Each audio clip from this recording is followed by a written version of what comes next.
Yesterday, I had a phone call that blew my mind so hard that I stopped working for the whole day. I stopped filming content. I just took some time to process that conversation and do some reading. So yesterday, I was in the middle of filming a video and my 21-year-old called me on the phone. She is a poli-sci and pre-law major, and she is just so much smarter and more insightful than I am. I know I've said this before, but one of the things about parenting teenagers and young adults, because my kids are 14 up to almost 23, is that they'll argue with you, they'll challenge you, they'll push you to be a better person, to be a more informed person. In permaculture, we strive for diversity. We say use and value the margins. What opinions, what perspectives are pushed to the outside that you would not normally be interfacing with or considering. And I think when we talk about the perspective of youth, how they bring their own unique understanding to any situation, making an effort to understand the opinions and insight of young people is that using and valuing the margins. It is that respecting, honoring, and bringing in diversity when we are addressing any given issue. In fact, one of the reasons that I appreciate Indivisible so much is because I get to have relationships on the other end of that, right? I get to interface with and learn from people who are decades older than me, who have so much more experience and they have a unique perspective. And I think it's crucial when we look at not only just like a resistance movement, but also the functionality of our society in general, to not have this age stratification, to understand that intergenerational relationships are crucially important. They enrich us, they make us stronger and more resilient. I know in the past I have made a number of videos criticizing, toxic boomer relatives, because there is a lot of harm that's been done to Gen X and older millennials from our parents or older relatives. But I really have, I made a whole apology video about that, and I've really pulled back from that because I think that we need to not paint with a broad brush. And I think we need to understand that while there are certain mindsets and behaviors and certain kinds of toxicity that can get really ingrained in different generations, we have an awful lot to learn from each other. So anytime my kid calls me and she's like, I got to pop off on this, I'm like, I'm about to learn something new. I am about to have my mind blown. I'm about to have my perspective broadened. That's exactly what happened yesterday. So I'm probably gonna make a series of videos because she was just like, she was cooking with gas, as she likes to say. So the first thing that she said was, I think that the 3.5% rule is being misrepresented.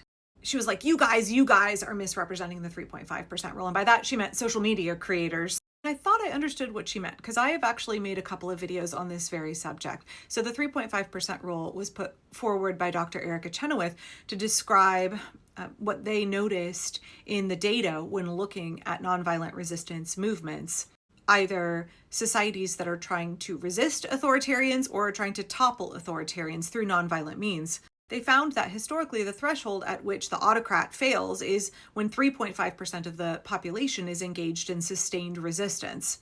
But I saw people glom onto that 3.5% number and think it meant that if 3.5% of the population shows up for a day of protests, that the fascists are just going to lay down and give up. Too many people online, especially I saw a lot on Blue Sky and Facebook, were pushing for this, we need our protests to have 3.5% of the population turn out. That's this magical threshold. If we hit 3.5% of the population showing up to No King's Day or whatever, before that, April 5th, hands off, then we're going to win. That's all we got to do. We got to get 3.5% of the population to show up on a Saturday and protest in the streets. And then fascism will crumble or whatever. And I was like, no, that's not what that rule means.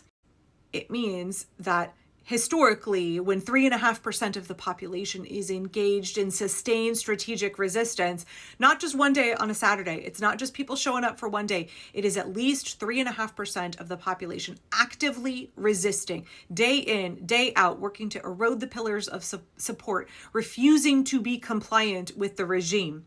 When we are looking at our lives right now through the lens of resistance and saying, how is everything a way that I can push back against fascism? How is everything around me a chance to be non-compliant, to undermine the regime, to organize together for both small actions and large actions, and do it for as long as it takes, that's what that rule is describing. And even then, it's not some magic number, some guarantee, because the future is not yet written. We don't actually know what is going to happen going forward. We don't actually know what is the thing or combination of things that will cause the Trump regime to crumble, which is why we have to be consistently engaged in a diversity of tactics, and we have to be relentless about it. But I didn't want to presume. So I was like, what do you mean, B? What do you mean by that you think that we aren't getting the 3.5% rule correct, or we're misrepresenting it? And this is what blew my mind on this particular subject. She blew my mind multiple other ways in this conversation, but specifically about the 3.5% rule. She said, too many of y'all are treating the 3.5% rule like Adam Sandler's divorced dad syndrome. And I was like, what? What do you mean? She said, you know, the divorced dad scenario that you see in movies, right? It's classic Adam Sandler movie, or even like Mrs. Doubtfire. The divorced dad who was previously a shit husband and an uninvolved father, and he got booted to the curb. He's sad now. He's sad now that he's lost his family. And instead of going to therapy and demonstrating changed behavior, working to repair the harm that he's done. No. We have all of these kind of rom-com movie scripts, right? So either the divorced dad had what he thought was a wonderful life and it all fell apart, or it was a life that he kind of took for granted. It was a good life, but he took it for granted. It wasn't so good for his wife and kids, though. And so he gets booted, and now he's living in some sad, gray, unfurnished apartment with his like IKEA desk and a mattress on the floor or whatever. And he wants his life back. He wants his life back. I realized I had a good thing and I threw it all away by not being involved with my kids and not taking care of my wife and maybe low-key treating her like my maid or my mom. And I want to go back to how it was. I want it to be back like it was before, and I will be grateful if we could just put it all back together. And so what the divorced dad does is he puts together some grand gesture, right? Some grand gesture where in one sweeping cinematic, like, plot climax, he shows his wife and kids that actually he is not only funny and loving, but also that they should take him back, that he deserves to be brought back into the family. One gesture, and all of the years of harm and neglect are forgotten, and he's folded back in, and then it's happily ever after. And B was saying too many Americans treat the 3.5% rule as if they were a divorced dad. It's just one gesture. It's all of us turning out on a Saturday, and everything will go back to normal. And I was a little bit speechless because I think she's 1,000,000% right. That is how too many Americans conceptualize of what is happening right now. I made a video back in February, I think it was, where I said that too many of y'all don't understand the level of sacrifice that will be required of you in order for us to stop fascism. And that's what I meant in that video. The same thing that B is saying here. Too many people do not understand that this is a marathon and not a sprint. And too many people do not understand that an intense amount of sacrifice is going to be required of us, is required of us right now, and will be required of us going forward. Because too many Americans want instant gratification. Too many of us are used to our quick dopamine hit TikTok culture. We're not used to having to invest in things, especially white people. We're not used to having to struggle all that much. We're not used to having to play the long game. We want instant gratification. We want to do very much what MAGA wants, right? Make America great again. We just want all this to go away. We want all this to go away. We want to do one thing, make one sacrifice, and all of this will go back to normal. There is no going back to normal. Any movement that wants to go back is a reactionary movement and is going to be just as flawed and harmful as MAGA, because all of those problems existed under the surface before. What too many Americans want is to go back to when ignorance was bliss. They want to expend a small amount of effort on a feel-good action and have this all be over with real quick. And I think B's framing is absolutely correct. Too many people are wanting to live out their little rom-com plot line. And this misplaced idea of one grand gesture, it's not just thinking that a day of protest on a Saturday will stop this.